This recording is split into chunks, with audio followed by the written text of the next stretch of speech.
Hello friends, एक बार फिर स्वागत है आपका हमारे YouTube channel GATE and ESE mechanical इंटेन में। तो दोस्तों, अभी तक अगर आपने हमारे इस चैनल को सब्सक्राइब नहीं किया तो सबसे पहले मैं बताना चाहूँगा कि इसको सब्सक्राइब कर लो, क्योंकि ये चैनल आपके लिए बहुत हेल्पफुल होने वाला है। क्योंकि इस चैनल में दोस्तों हम जो कुछ भी डिलीवर करते हैं वो विद इन 10 मिनट्स करते हैं। क्या विद इन 10 मिनट, इसलिए नाम है गेट इन 10। दोस्तों, आज इस इन 10 वाले वीडियो लेक्चर में मैं आपके लिए लेके आया हूँ ग्राइंडिंग व्हील स्पेसिफिकेशन के अंदर स्ट्रक्चर क्या रिप्रेजेंट करता है। ठीक है दोस्तों, तो चलिए आगे बढ़ते हैं। ये स्लाइड मेरा लिटिल इंट्रोडक्शन है दोस्तों, जिसमें मेरे बारे में थोड़ा सा लिखा हुआ है। दोस्तों, आप बहुत शॉर्ट में मेरा बारे में समझ लीजिए। मेरा नाम गौरव बाबू, कई सालों से दोस्तों गेट और ईएससी की फील्ड में पढ़ा रहा हूँ। बाकी अगर आपको मेरे वीडियो अच्छे लगते हो तो आप मुझे इस लिंक पर फॉलो कर सकते हो दोस्तों। इसके अलावा अगर आपको मुझसे बात करनी है तो आप मेरा ये नंबर ईमेल आईडी लिख लीजिए, gaurav babu2000@gmail.com। मुझे डायरेक्टली मेल भी कर सकते हैं आप। अगर आपको डायरेक्ट कॉल करना है दोस्तों तो you can call me directly on my number, that is 9897104566। आप मुझे इस नंबर पर डायरेक्टली कॉल भी कर सकते हैं। ठीक है फ्रेंड्स, तो चलिए स्टार्ट करते हैं। जो सेशन है वो है ग्राइंडिंग व्हील स्पेसिफिकेशन के अंदर स्ट्रक्चर। तो आपको याद होगा, हम लोग पढ़ते आ रहे हैं। मैंने आपको एक ग्राइंडिंग व्हील का स्पेसिफिकेशन पढ़ाया था, दैट वाज ए ए 60 के 5 वी। इसी के ऊपर हम लोग बात करते आ रहे हैं।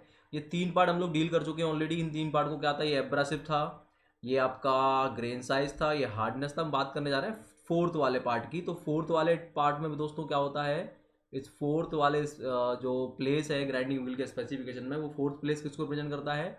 फोर्थ प्लेस रिप्रेजेंट करता है स्ट्रक्चर को। ठीक है दोस्तों, स्ट्रक्चर। तो आइए स्टार्ट करते हैं स्ट्रक्चर के बारे में फटाफट से। स्ट्रक्चर कहाँ पे होता है दोस्तों, याद रखना है, स्ट्रक्चर फोर्थ प्लेस पे होता है। ठीक है, किस प्लेस पे? फोर्थ प्लेस पे ग्राइंडिंग व्हील के स्पेसिफिकेशन में, फोर्थ प्लेस पे। और ये ग्राइंडिंग व्हील के स्पेसिफिकेशन में फोर्थ प्लेस पे होता है। बट वन मोर थिंग, ये जो स्ट्रक्चर होता है दोस्तों, ये स्ट्रक्चर कब वैलिड है? जब हम लोग पढ़ते हैं कन्वेंशनल एब्रेसिव। ठीक है, कन्वेंशनल एब्रेसिव।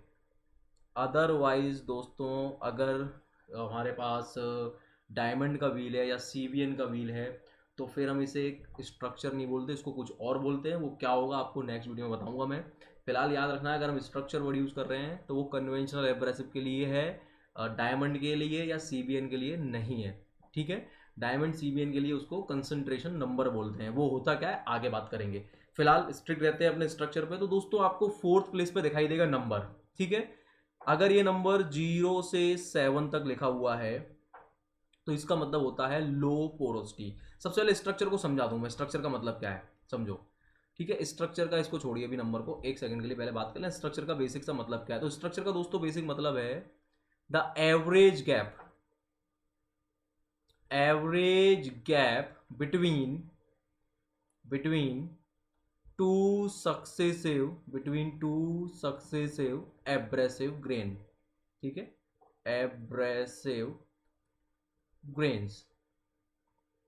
तो it is what, average gap between two successive abrasive grains. ठीक है, जो एब्रेसिव ग्रेन्स है या एब्रेसिव ग्रिड्स बोल दो इनको आप। ठीक है, ग्रिड्स भी हम लोग बोलते हैं। जो एब्रेसिव ग्रिड्स हैं उनके बीच का एवरेज गैप दोस्तों क्या कहलाता है? एवरेज गैप कहलाता है स्ट्रक्चर। फॉर एन एग्जाम्पल सामने देखेंगे, लाइक दिस, ये हो गया बॉन्ड और ये हो गए वही दांत जिनको हम ग्रिड्स बोलते हैं। तो इन दांत के बीच का एवरेज गैप, ये जो एवरेज गैप है, this is called the structure. अगर ये गैप बहुत ज्यादा है तो हम बोलेंगे दांतों के बीच में गैप ज्यादा है। यस, यानी कि दांत बहुत ज्यादा पोरस हैं। अगर ये गैप बहुत कम है, लाइक दिस, सामने देखेंगे, अगर ये गैप बहुत कम है, लाइक दिस, ये गैप कुछ इस तरह से देखिए, ये गैप अब कम हो गया, यानी कि दो एब्रेसिव पार्टिकल बहुत ही ज्यादा क्लोज हैं। तो यहाँ पे गैप कम है, साफ साफ दिख रहा है यहाँ पे गैप कम है। तो दोस्तों, अगर गैप बहुत ज्यादा है तो हम इसको बोलते हैं हाईली पोरस, या हम बोलेंगे ओपन स्ट्रक्चर। कैसा स्ट्रक्चर है ये? Open structure. और अगर गैप बहुत कम है तो हम इसको बोलते हैं क्लोज स्ट्रक्चर। कैसा स्ट्रक्चर? Close structure. ठीक है फ्रेंड्स, अब ऑब्वियसली बात है, जिस तरह से हम देख पा रहे हैं अपने ग्राइंडिंग व्हील के स्पेसिफिकेशन को, तो चौथे प्लेस पे एक नंबर है। तो दोस्तों, आपको चौथे प्लेस पे एक नंबर दिखाई देगा।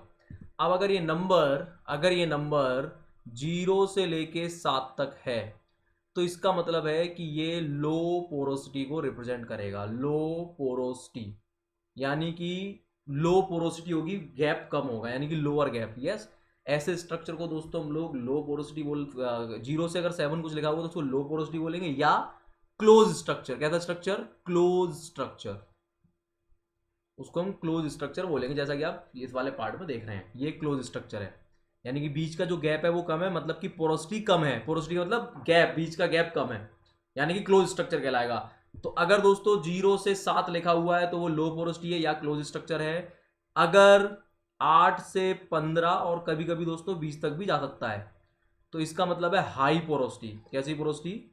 हाई पोरोसिटी, उसको हम लोग बोलेंगे हाई पोरोसिटी। इसका मतलब हो गया ओपन स्ट्रक्चर। कैसा स्ट्रक्चर? Open structure. जैसा कि आप देख सकते हो दोस्तों इस वाले पार्ट में, फर्स्ट वाले पार्ट में, सी गैप जब बहुत ज्यादा है तो यानी हाई पोरस है, ज्यादा पोरोसिटी उसके अंदर अवेलेबल है, यानी इसको हाई पोरोसिटी बोलेंगे या फिर ओपन स्ट्रक्चर बोलेंगे। आई दोस्तों बात समझ में? तो this is the open structure. ठीक, तो 0 से 7 क्लोज स्ट्रक्चर, 8 से 15 या 20 तक भी हो सकता है कई सारे केसेस में, उसको बोलेंगे हम लोग ओपन स्ट्रक्चर। अब दोस्तों याद रखेंगे ओपन स्ट्रक्चर और क्लोज स्ट्रक्चर कब कब यूज करना है। दोस्तों जब हमें मोटी चिप, बड़ी चिप काटनी है तो चिप को फ्लो करवाने के लिए दोस्तों जगह चाहिए होती है। तो सी केयरफुली, लाइक दिस वाले स्ट्रक्चर को देखें तो चिप अगर बनेगी तो उसको फ्लो करने के लिए आराम से जगह मिल रही है, यानी कि चिप अगर बहुत बड़ी है, यस, तो उसको आराम से फ्लो करने के लिए जगह मिल रही है, यानी वो चिप आराम से बाहर भी निकल जाएगी। लेकिन अगर बड़ी चिप को आप इसमें इस वाले स्ट्रक्चर से काटेंगे तो क्या होगा दोस्तों, वो रास्ते में अड़ सकती है। और वो क्यों अड़ जाएगी बीच में, क्यों अटक जाएगी? क्योंकि जगह नहीं है। इसलिए दोस्तों ओपन स्ट्रक्चर वहां यूज होगा जहां पे हमें ज्यादा मेटल कट करना है, ज्यादा बड़ी चिप्स बनानी है, यानी कि रफ ग्राइंडिंग में। किसमें? रफ ग्राइंडिंग में। ये यूज होगा रफ ग्राइंडिंग में। ओपन स्ट्रक्चर यूज होता है रफ ग्राइंडिंग के अंदर, जहां पे हमें ज्यादा मेटल कट करना होता है। क्योंकि अगर हम क्लोज स्ट्रक्चर से रफ ग्राइंडिंग करेंगे, रफ ग्राइंडिंग का मतलब चिप बड़ी बड़ी चिप्स का बनना, मोटी चिप्स का बनना, मटेरियल का ज्यादा रिमूव होना, तो ज्यादा मटेरियल उस क्लोज स्ट्रक्चर में फंस सकता है। Are getting my point? तो ज्यादा मटेरियल उस क्लोज स्ट्रक्चर में फंस सकता है, इसीलिए close structure is not recommended for the rough grinding. Close structure is recommended for the finish grinding. ये फिनिश ग्राइंडिंग के लिए रिकमेंडेड है। फिनिश ग्राइंडिंग का मतलब है जब हम कम मेटल को रिमूव करेंगे। तो दोस्तों कुल मिला के वापस आते हैं लौट के इस स्लाइड पे। लो पोरोसिटी वाला यानी कि क्लोज स्ट्रक्चर वाला व्हील कब यूज होगा? It is recommended for finish grinding. कैसी ग्राइंडिंग? फिनिश ग्राइंडिंग, क्योंकि इसके बीच में पोरोसिटी कम है। पोरोसिटी कम है तो चिप अड़ जाएगी, रास्ते में अटक जाएगी, इसलिए छोटी चिप काटनी है। और फिनिश ग्राइंडिंग में डेप्थ ऑफ कट कम होती है तो छोटी चिप कटती है। यहाँ बात करें तो दोस्तों यहाँ पे हाई पोरोसिटी है, जगह ज्यादा है, दो ग्रेन्स के बीच में, दो मेटल, दो टूल्स के बीच में, हर हर ग्रिड से एक टूल की तरह काम करती है ना। तो दो टूल्स के बीच में जगह ज्यादा है तो हम मोटी चिप काट सकते हैं, क्योंकि वो चिप आराम से फ्लो करके बाहर निकल जाएगी। इसीलिए याद रखेंगे दोस्तों ये स्ट्रक्चर यूज होगा कौन सी ग्राइंडिंग में? ये यूज होगा रफ ग्राइंडिंग में। ठीक, तो याद रखना है फोर्थ प्लेस पे जो आने वाला है ग्राइंडिंग व्हील स्पेसिफिकेशन के अंदर वो स्ट्रक्चर होता है, लेकिन किसके केस में? ओनली कन्वेंशनल व्हील के केस में। अगर सुपर एब्रासिव यू आर यूजिंग तो फिर वो स्ट्रक्चर नहीं कहलाता, वो कहलाता है, ये बात आपको कोई बताएगा नहीं बहुत सारे केसेस में। तो याद रखना अगर डायमंड का व्हील हम लोग यूज कर रहे हैं तो फिर वो स्ट्रक्चर नहीं है, फिर वो कंसंट्रेशन नंबर कहलाता है। अब ये कंसंट्रेशन नंबर क्या होता है आगे वीडियो में बताऊंगा, तब तक इस बात को याद रखेंगे। ठीक है दोस्तों, आई होप कि ये समझ में आ गया होगा आपके। तो दोस्तों आज के लिए इतना ही है, क्योंकि हमें इस चैनल के अंदर सारा कुछ कवर करना है 10 मिनट में, और आई होप कि इस 10 मिनट के अंदर आपको इतना पार्ट अभी फिलहाल समझ में आया होगा।